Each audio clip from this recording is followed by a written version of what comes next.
Little bit of a disclaimer.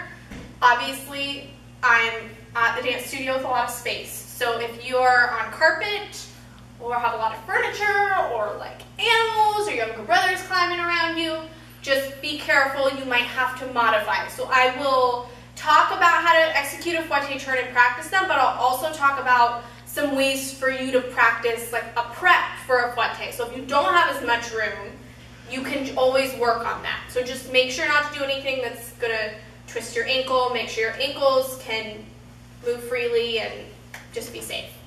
So when we're doing a fouette turn, I usually prep from 4th, but you can also turn from 5th, but I'll teach you from 4th today. So we'll start in 5th or 3rd, and you're going to tendu, rond de jambe. You start a normal pirouette, and then when you get croisé, so to the corner, your leg is going to développer to the front.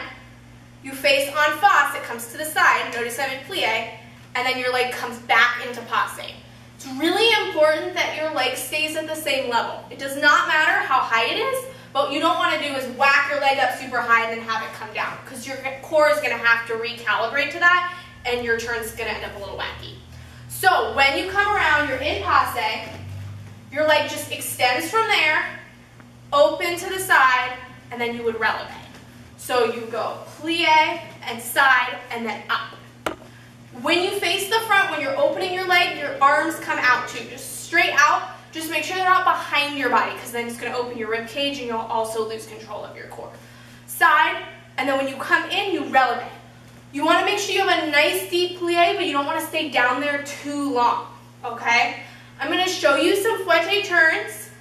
Remember, on the other side, it would be the same thing, this way. Make sure you practice both sides. I'm going to show you just the video on one side, but do both sides, be even.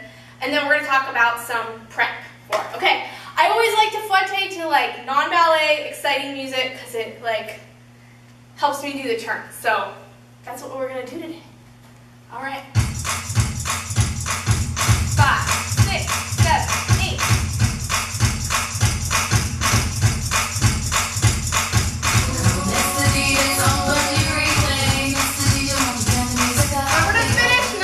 However the turns ended up. All right, so if you don't have enough room to practice your fouette turns, you can always hold on to a chair or your kitchen counter or a wall or a bedpost and just practice doing the prep. So passe on releve or flat, plieing to the front, going side and then releve. Down and up, down and up. And that will really help you make sure you're keeping your hips even and do all the things that you need for a fouette turn. And then when we come back to dance, you'll add the turn.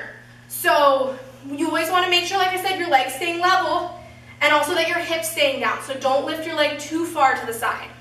Make sure your hips are staying even and then a nice strong releve. I'm falling because I don't have a bar. And you can do that on both sides, or if you can try like a little half turn and then come down. Just depends on what space you have to work with, okay?